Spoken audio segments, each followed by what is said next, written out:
In this video, we're going to be talking about how to get music discs in Minecraft. So let's get straight into the video, shall we?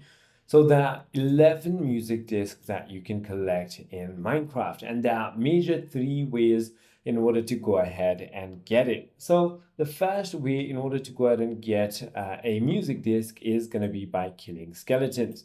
There's actually a 4% chance of skeletons dropping music discs when killed by a player.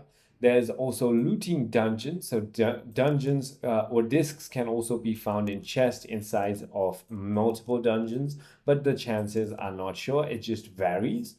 The other thing you can do is simply go ahead and barter with gold ingots with piglins on the underworld, and you have 5% chance of getting that. And you can also go ahead and receive it while fishing, which is very, very low though.